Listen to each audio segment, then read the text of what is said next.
A few years ago, the media made a massive hoopla about the fact that white supremacists were voting for Trump. Now, they never had any evidence of this, apart from a picture of one guy in a Trump hat. Anecdotal evidence, no survey evidence, no genuine empirical evidence, no voting records, nothing. And so they trotted out this guy, Richard Spencer, and go, this is the poster boy of the alt-right. And he's a Trumpster.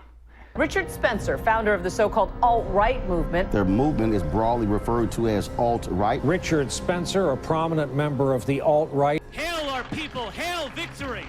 Now, I knew something was fishy because the Democrats have historically been the party of racism, of bigotry, of segregation, of Jim Crow, of racial terrorism. So that would seem a natural fit. And so I interviewed Richard Spencer in my last film, and sure enough, he says, I'm a progressive. I like Woodrow Wilson, the guy who revived the Ku Klux Klan.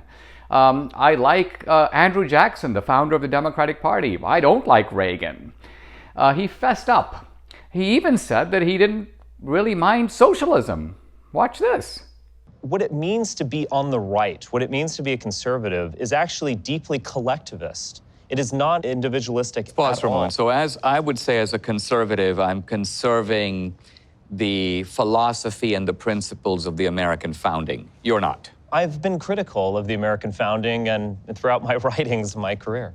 So what was wrong with the American founding? This notion that we will create a state to protect human rights or individual rights. I mean, no state in the history of the world, including the United States, was ever created like that. So all men are created equal, true or false? False, obviously. What about the idea No that... one actually believes that. I mean, seriously, no one believes that. The idea that, let's say, we have a right to life, true or false? I don't think we have rights to really anything. I don't think we should ever pledge allegiance or worship legal documents. And would you agree that at the end of the day, it is the individual who serves the state and not the other way around? No individual has a right outside of a collective community.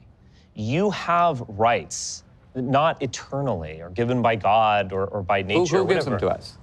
You have them because you're a part of this community. Ultimately, the state gives those rights to you. Now, when this came out, the left was a little discombobulated, but they acted like it was some sort of an anomaly. Maybe I had somehow ensnared Richard Spencer into saying these things through a kind of Socratic dialectic in which he didn't quite know what was going on. But now, Richard Spencer, poster boy of white supremacy, has come out full scale and endorsed Joe Biden. And not just Biden, he says he's going to vote the straight Democratic ticket.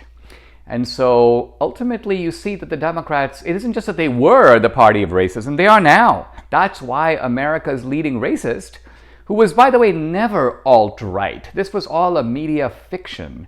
But he's essentially now openly come out, discredited the fiction, and embraced the Democratic Party where he has always belonged.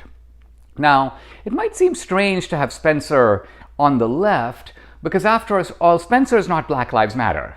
Spencer is White Lives Matter. But the point to think about is that White Lives Matter and Black Lives Matter are two sides of the same coin, because both of them share the idea that politics should be understood in racialized terms.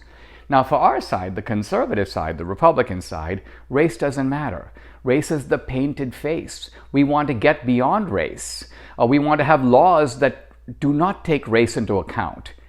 But this is where we disagree with Richard Spencer, and we disagree with the left. Richard Spencer and the left are in the same camp in wanting to enshrine race at the center of public policy. And so my message to the Democrats and the left is, you should welcome Richard Spencer with open arms. If you're true multiculturalists, you believe that Black Lives Matter, Hispanic Lives Matter, Asian Lives Matter, hey, why don't you just go the whole hog and say White Lives Matter? Take all the racists because they all belong, and in fact now are, in your camp.